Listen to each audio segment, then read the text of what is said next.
नमस्कार, मैं हूं ब्रजेश चौकसी और आप देख रहे हैं हमारा खास कार्यक्रम अटेंशन।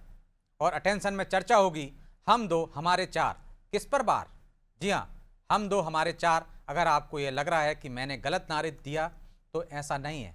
हम दो हमारे दो नारे की बात अब पुरानी हो चली है, क्योंकि राजनेताओं के अलावा अब कथावाचक भी 2 से ज़्यादा बच्चे पैदा करने की अपील हिंदुओं से करने लगे।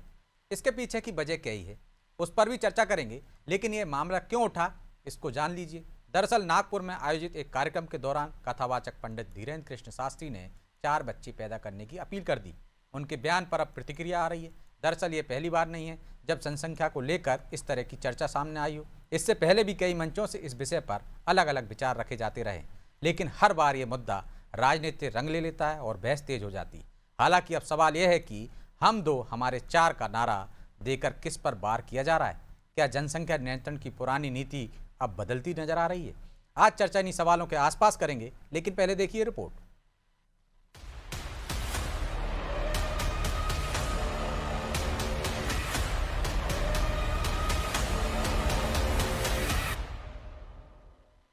हम पूरे भारत से प्रार्थना करेंगे, बच्चे तो 4 पैदा करो, पर एक स्वयंसेवक संघ के लिए दो। पंडित धीरेन्द्र कृष्ण शास्त्री का 4 बच्चों वाला ये बयान हम दो हमारे दो के नारे को कमजोर करने वाला है। लिहाजा उनके इस बयान के बाद प्रदेश में सियासी तूफान उठा है। उन्होंने ये बात नागपुर में विश्व के पहले भारत दुर्गा मंदिर के शिलान्यास समारोह में कही।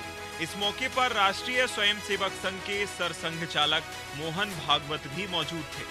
अब उनके इस बयान को एक विशेष वर्ग को टारगेट करने से भी जोड़ा जा रहा है। दरअसल बीजेपी नेताओं के साथ ही असम के मुख्यमंत्री हिमंता बिस्वा शर्मा, बीजेपी नेता नवनीत राणा और विश्व हिंदू परिषद जैसे संघ से जुड़े संगठन भी 3 या 4 बच्चों की बात कर चुके हैं। लेकिन अब इस बयान पर कांग्रेस ने तीखी प्रतिक्रिया दी है और कहा है कि ये बात देश में अराजकता फैलाने जैसी है। धीरेन्द्र शास्त्री को सोच समझकर बोलना चाहिए। बागेश्वर बाबा से कहूँगा, मैं समझता हूँ कि आध्यात्मिक आदमी है। मैं समझता हूँ कि ये बात कहना कि 4 बच्चे पैदा करो इस देश में अराजकता फैलाने वाली बात है। जो पहले ही दुनिया का सबसे बड़ी आबादी चीन को हमने क्रॉस कर दिया है। ये लोगों को रोजगार कहाँ से मिलेगा? ये काम कहाँ करेंगे? ये पढ़ेंगे लिखेंगे कहाँ? ये गरीब लोगों का क्या होगा जो झुग्गियों में रहते हैं?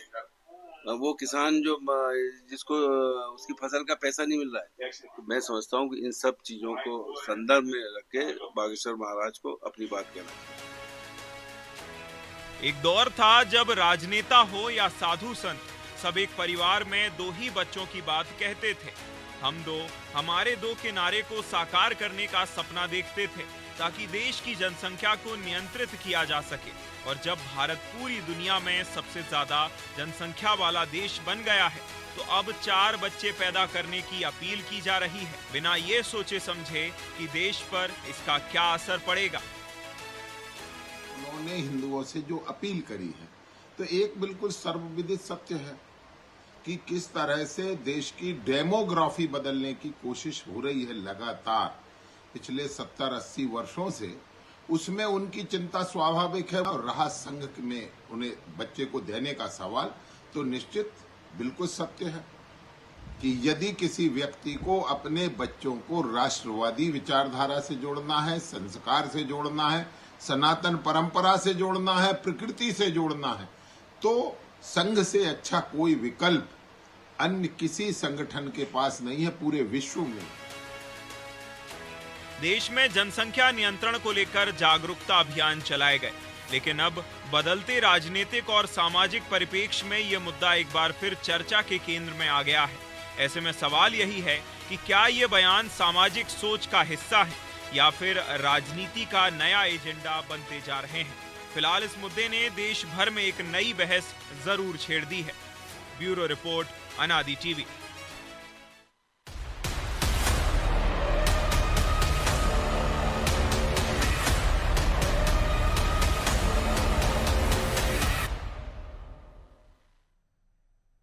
इस मुद्दे पर चर्चा करने के लिए हमारे साथ जुड़ गए हैं 2 वरिष्ठ पत्रकार, ललित उपमन्यु और मोहनलाल मोदी। आप दोनों का बहुत बहुत स्वागत है। और ललित जी, शुरुआत आपसे ही करते हैं।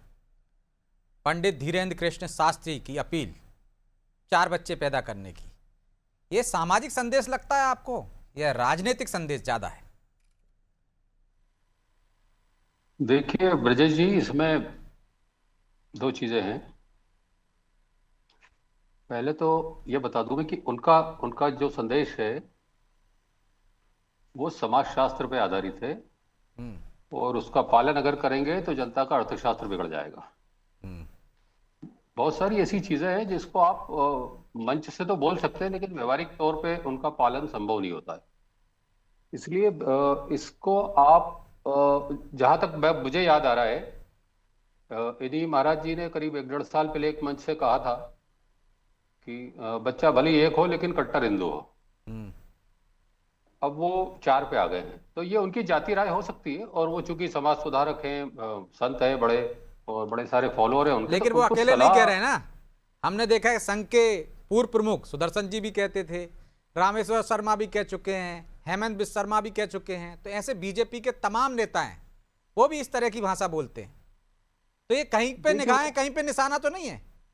हाँ, हो सकता है, क्योंकि उनकी अपनी पार्टी की एक विचारधारा है, उनकी अपनी एक लाइन हो सकती है, या उनके ये निजी विचार हो सकते हैं। लेकिन इसको आप केवल 4 बच्चे या 2-3 बच्चे पैदा करके, और उसके बाद के जो व्यावहारिक दिक्कतें हैं उसका सॉल्यूशन भी अगर ये लोग बता दें कि शिक्षा कैसे होगी, रोजगार कैसे होगा, स्वास्थ्य कैसे होगा, ये सारी चीजें बहुत फायदे रखती हैं।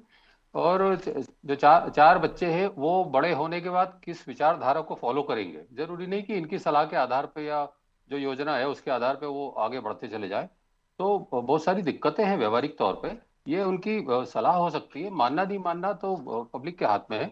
लेकिन एक धार्मिक गुरु को इस तरह की सलाह देना ही क्यों? उनका काम है धर्म का संदेश देना, कथा वाचना, समाज की जो बुराइयां उनको दूर करने की कोशिश करना।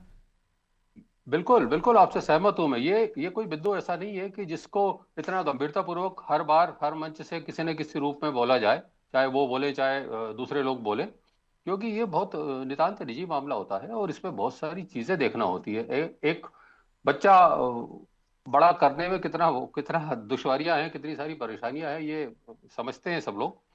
और अगर उन्होंने ऐसा कहा है तो उसके पीछे मुझे लगता है कि ये सामाजिक संदेश कम है और दूसरे संदेश ज्यादा हैं उसमें, और उसको जिस तरह से पॉलिटिकली भी इस तरह के बयान आते रहे, ये उसी का फॉलोअप मैं इसको कह सकता हूं।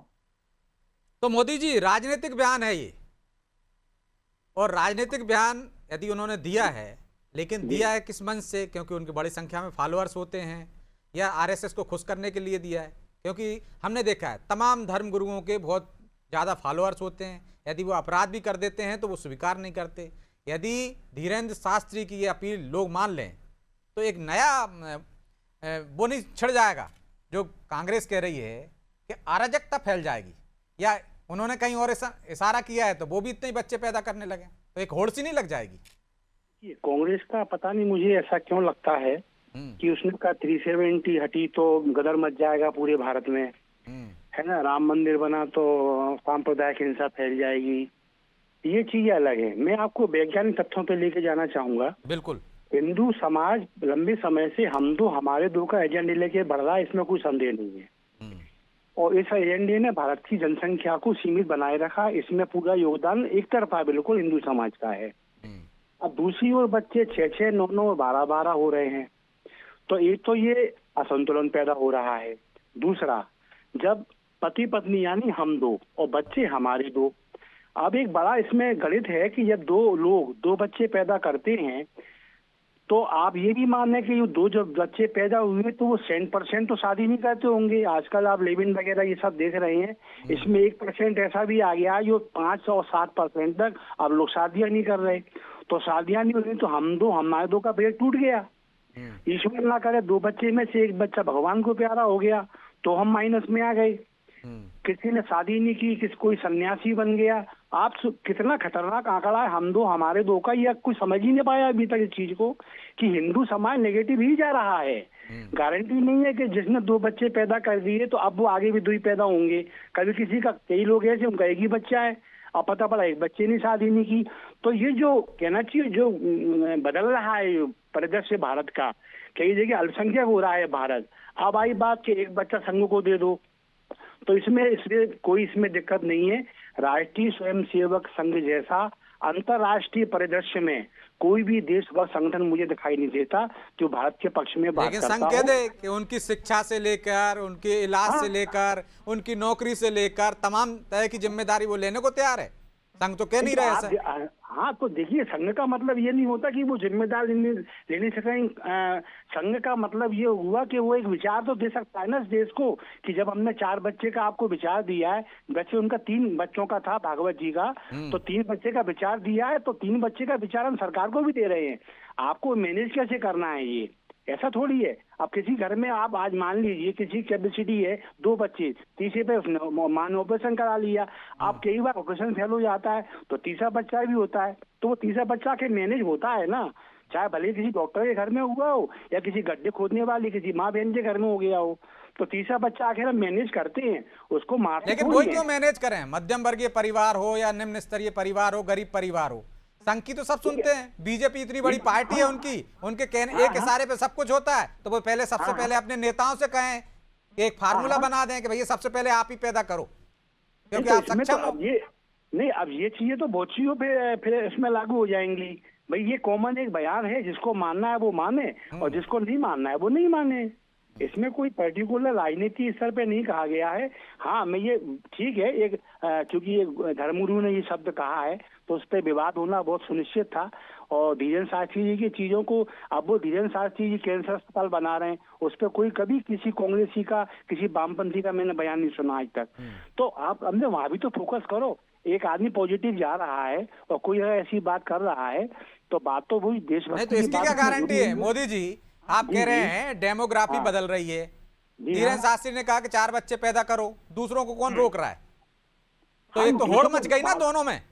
नहीं, बात तो फिर अगर आप होड़ नहीं मचाओगे तो आप खत्म हो जाओगे। एक चीज ये भी तो जोखिमपूर्ण चीज है ना भाई। कई राज्य ऐसे हो गए हैं, अब कई जिले ऐसे हो गए हैं जहां हिंदू का रहना मुश्किल हो गया है। तो इसलिए तो सरकार ये लेके आई थी जन जागरण अभियान, हम दो हमारे दो, कई तरह के प्रतिबंध लगाए थे नौकरी से लेकर तमाम चीजों में।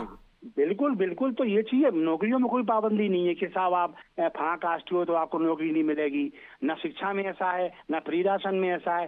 बात सिर्फ इतनी सी है कि एक पक्ष लगातार कम हो रहा है, जो मैंने आपको बताया भी था। इसमें कोई भी व्यक्ति अध्ययन कर लेगा, हम दो हमारे दो में हिंदू समाज कम ही होगा, वो 1% बढ़ेगा नहीं, और एक और लोग बढ़ते चले जा रहे हैं, डेमोग्राफी चेंज हो रही है। तो उसमें कम से कम ये है कि एक दबाव तो बनेगा। हो सकता है दबाव की राजनीति हो, मैं ये नहीं कह रहा, ये पूरा धार्मिक बयान ही है। ये दबाव की राजनीति भी हो सकती है कि एक तरफ ही हम क्यों संतुलन बनाएं। क्या भारत मतलब इन चीजों के लिए भारत हिंदुओं का है, और वैसे हिंदुस्तान नहीं कहेंगे, वंदे मातरम नहीं कहेंगे। मतलब जनसंख्या की बात आई, त्याग करे तो हिंदू करे। और मेरा सवाल तो ये था ना मोदी जी, कल को कोई मुस्लिम धर्मगुरु आ जाए, वो कहने लगे कि 4 बच्चे पैदा कर रहे हैं, आप 5 बच्चे करिए, 6 बच्चे करिए, तो एक नहीं होड़नी बच गई। वो तो ऑलरेडी कर रहे हैं भाई, वो तो मंचों से आह्वान करते हैं बकायदा, उनके वीडियो सोशल मीडिया भरे पड़े हुए हैं। आप अल्लाह की रहमत है, ये अल्लाह की नेमत है, इसको रोकना अल्लाह की नजर में कुफ्र माना गया है कि आप नसबंदी कराएं और ये करें। वो तो कहते हैं, वो तो इसमें क्या संदेह है, वो तो ऑलरेडी चल रहे हैं इस पथ पे भाई। और मुझे लगता है जो धीरेन्द्र शास्त्री कह रहे हैं, मैं बिल्कुल सहमत हूँ, जनसंख्या बढ़ेगी लेकिन ये दबाव भी तो बनेगा कि हम जब बात त्याग की है तो हिंदू, और जब बात वंदे मातरम की है तो ये हिंदुस्तान नहीं है। तो ललित जी, मैं आ रहा हूँ आपके पास। तो ललित जी, जरूर बच्चे पैदा संस्कार के लिए किए जाते हैं या ताकत बढ़ाने के लिए? देखिए, इसमें एक चीज और है, अगर डेमोग्राफी चेंज हो रही है तो सरकार के पास तमाम सारे कानून हैं। दूसरा, अगर तेज दौड़ रहा है और हम धीरे दौड़ रहे हैं तो इसका मतलब ये नहीं कि हम तेज दौड़ने लगे, उसको धीमा करने के बहुत सारे साधन हमारे पास है। आप जनसंख्या नियंत्रण ला सकते हो, आप बहुत सारी ऐसी सुविधाएं हैं जिससे अभी तक सरकारी नौकरी में था कि 2 से ज्यादा वाले बच्चों को नौकरी नहीं मिलेगी या प्रमोशन नहीं मिलेगा। ऐसे बहुत सारे कायदे आप उससे रोकिए ना। आप देश, ठीक है, वो उनकी जाति राय है, बड़े धर्मगुरु है, मैं उनसे असहमत नहीं हूँ, लेकिन इसकी विवेचना जब आप करेंगे ना तो इसके जो दूरगामी परिणाम, आप 140 करोड़ पे बैठे हैं, आपके पास सीमित संसाधन है, आप वही संसाधन सब तक नहीं पहुंच पा रहे हैं, सब दूर, तमाम सारी मशक्कत लगती है हर चीज में। और ऐसे में अगर आप जनसंख्या को बढ़ावा देने वाली कोई चीज कहते हैं तो थोड़ा सा मैं असहमत हूँ, क्योंकि जनसंख्या रोकने के तमाम सारे आपके पास साधन है ना।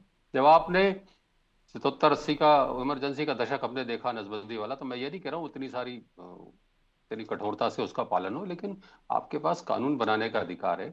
आप जो ज्यादा बच्चे जिनके लग रहे हैं आपको कि यार डेमोग्राफी चेंज हो रही है, तो आप अधिकार छीन सकते हैं, हक छीन सकते हैं, बहुत सारी सरकारी सुविधाओं से वंचित कर सकते हैं कि इससे ज्यादा अगर आपके परिवार में बच्चे हुए तो सरकार वो सुविधाएं नहीं मिलेंगी। उसके बजाय ये कहना कि आप नहीं, आप 4 करो, और जैसा कि हमारे मित्र बता रहे कि उनके धर्मगुरु कहते हैं कि 5 करिए, 7 करिए, तो ये आपका कहना सही है ब्रजेश जी, कि एक होड़ लग जाएगी। होड़ लगेगी तो ये कहाँ जाके रुकेगी आप अंदाज लगाइए, और उसके बाद देश का क्या होगा ये भी आप अंदाज लगा सकते हैं, क्योंकि हम ऑलरेडी 140 करोड़ पे हैं। अभी 140 तो पुराना आंकड़ा है, नया आएगा तो हम मालूम चला कि 154 से भी हाँ, ऊपर निकल गए। अभी तो जनगणना चल रही है, शुरू होने वाली है। सही। हाँ। तो ये होड़ कहाँ जाके रुकेगी मोदी जी? क्योंकि ललित जी आपकी बात से सहमत नहीं है। फिर संसाधन कहाँ से लाओगे आप, जमीन कहाँ से लाओगे, अनाज कहाँ से लाओगे? ये अंतहीन होड़ हो जाएगी। तो नहीं, देखिए, किसी चीज, हर चीज का अंत होता है, अंतहीन कोई चीज नहीं है। तो तरीके दूसरे होते हैं ना। हाँ, तरीके दूसरे ये हो सकते हैं उसमें कि यूसीसी जैसी कानून आते हैं जब, उनका लोग विरोध करना बंद कर दें। यूसीसी ये तो लेके आ रहा है कि सभी के 2 बच्चे होंगे, सभी की 1 पत्नी होगी, सभी एक मैरिज एक्ट के तहत सभी लोग व्यवहार करेंगे, सभी। तो वो चीजों के लिए दिक्कत, वो कह रहे हैं ना, जो कानून बनाने का अधिकार है, तो तो मानता कौन अपील है? धीरेन्द्र शास्त्री को और बाकी के नेताओं को यही करनी चाहिए ना कि 4 बच्चे 3 बच्चे पैदा करने की करना चाहिए। नहीं, तो बात तो वही आ रही है ना कि भाई इसे अपील, यहाँ तो कहने की आवश्यकता ही नहीं है, तो ऑलरेडी हम 2 हमारे 2 हैं। आप समझिए बात को। यहाँ हम 2 हमारे 3 का तो उदाहरण भी आपको ढूंढ के नहीं मिलेगा। आप सिविल अस्पतालों की आप देख लें, प्राइवेट नर्सिंग होम में चले जाएं, हम 2 हमारे 2 से ऊपर नहीं मिलेगा, बल्कि हम 2 हमारे तो 1 मोदी मिल जी, जाएगा। इसको इतने साल लग गए हमको हाँ, इमरजेंसी के बाद कि लोगों में जागरूकता आई कि भैया 2 ही करो, और लोग इतने जागरूक हो गए कि एक कोई संस्कारवान बना लो, अच्छी शिक्षा दे दो, अच्छा लालन पालन कर दो, एक ही पर्याप्त है। अब ना लड़कियों में भेद हो रहा है, ना लड़के में भेद हो रहा है। बिल्कुल नहीं हो रहा, लेकिन एक तरफ नहीं हो रहा ना, ये एक तरफ बिल्कुल नहीं हो रहा। एक तरफ आज भी तलाक तलाक तलाक चल रहा है, कानून बनने के बाद चल रहा है। अभी भी केस उसमें आ रहे हैं अदालत में कि मोबाइल पर तलाक दे दिया, बेचारी वो महिला अदालत में खड़ी हुई है। आखिर हमारी बहन बेटी है, वो भी तो उनको सुधारना चाहिए ना, कि आप अपने घर सुधारने का बिगाड़ने लगोगे। तो भैया, मैं कह रहा हूँ ना, सुधारने का मतलब यूसीसी है, ये आप भी मानेंगे इस चीज को। या यूनियन सिविल कोड आएगा, समान अधिकार हो जाएंगे, समान बच्चे पैदा करो, समान बीवियां करो, समान शादियां करो, ऑटोमेटिक हो जाएगा। तो ये बातें जो करते हैं इतनी बड़ी बड़ी, ये आपके चैनल पे कहते हैं कि हाँ यूसीसी का हम विरोध नहीं करेंगे, यूसीसी का हम समर्थन करेंगे, और हम और अन्य जो मौलाना हैं जो हम उनका बिल्कुल इस्तकबाल करते हैं, उनका सम्मान करते हैं। वो भी ये कहें यूसीसी, बताइए, मैं एक बिल्कुल ये भूल रहा हूँ कि मैं हिंदू हूँ, मैं भूल रहा हूँ कि मुसलमान हूँ, मैं एक भारतीय नागरिक होने के नाते ये मान, अगर चाहे हिंदू, मुस्लिम, सिख, ईसाई कोई हो, उसके लिए समान आचार संहिता होना चाहिए, उसके समान अधिकार होना चाहिए। उसके लिए यूसीसी आवश्यक है। यदि यूसीसी आता है तो हम 2 हमारे भी होंगे, हम 2 हमारे 2 उनके भी होंगे, और कोई दिक्कत नहीं है, चलने दो। 40 से आगे नहीं बढ़ रहे, फिर हम बिल्कुल नेगेटिव में पीछे ही जाएंगे। और हम वो उनकी इस बात का बिल्कुल वो करते हैं कि हाँ वाकई में संसाधन चाहिए, स्कूल चाहिए, अस्पताल चाहिए, सब कुछ चाहिए, लेकिन हम भी तो चाहिए। जब हम ही नहीं होंगे तो फिर किस काम का अस्पताल और किस काम के हमारे स्कूल?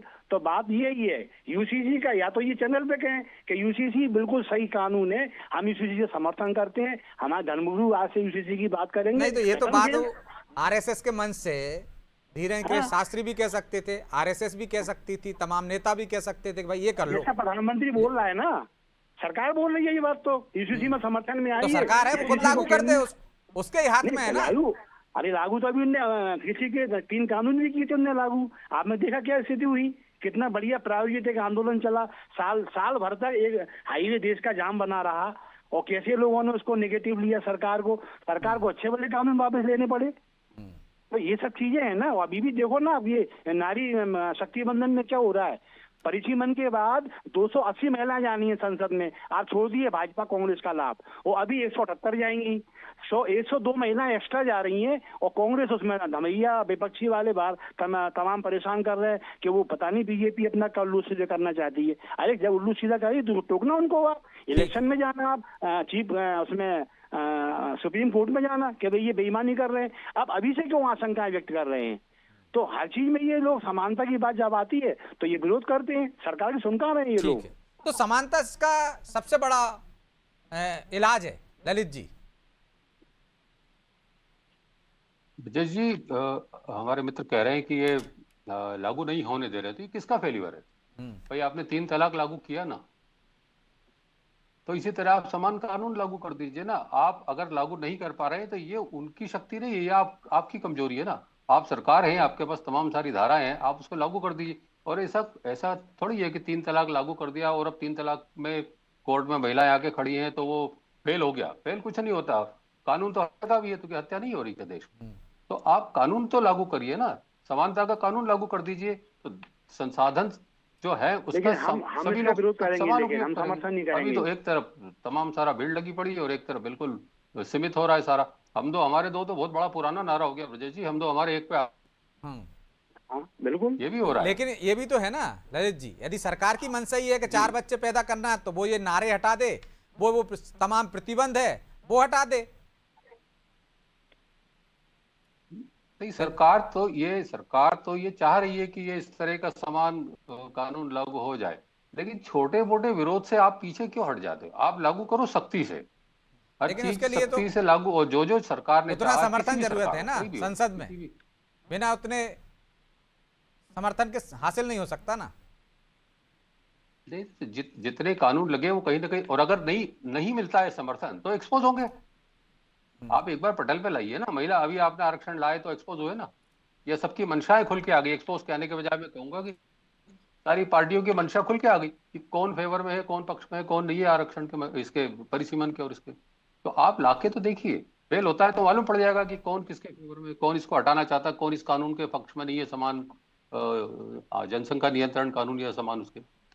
अभी आप सिर्फ उसको हवा हवाई अपन बात करें कि ये होने नहीं दे रहे हैं, हम तो ये चाह रहे हैं, ऐसा नहीं होता है।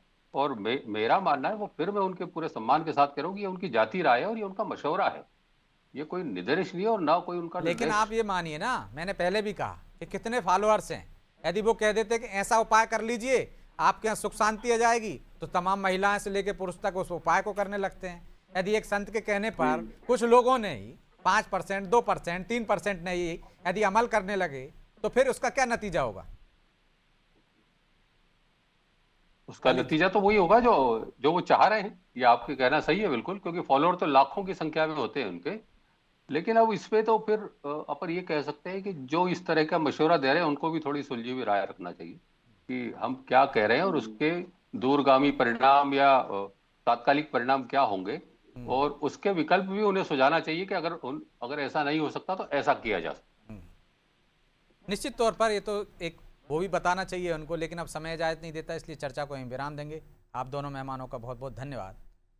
तो बच्चे 4 पैदा करने की बात नहीं हो रही, बात ये हो रही है कि यदि 4 बच्चे हुए तो उनका लालन पालन, भरण पोषण, शिक्षा, इलाज, नौकरी, वो तमाम संसाधन आप कहाँ से जुटाओगे? ये सबसे बड़ी समस्या है। तो आपको कोई ऐसा रास्ता निकालना पड़ेगा जिससे सांप भी मर जाए और लाठी भी ना टूटे। जनसंख्या के लिए जिस तरह से बढ़ रही थी, रोकने के लिए, उस पर अंकुश लगाने के लिए तमाम तरह के उपाय किए गए, सरकार योजनाएं लेकर आई, प्रोत्साहन दिया गया, जन जागरूकता अभियान लगाए, और अब यदि उसी के विपरीत कोई जाने की कोशिश कर रहा है तो निश्चित तौर पर उस पर विचार करने की ज़रूरत है, ना कि सियासी ताकत बढ़ाने के लिए इस तरह के सुझाव देने की। अटेंशन में आज इतना ही, मुझे दीजिए इजाज़त और आप देखते रहिए अनादि टीवी। नमस्कार।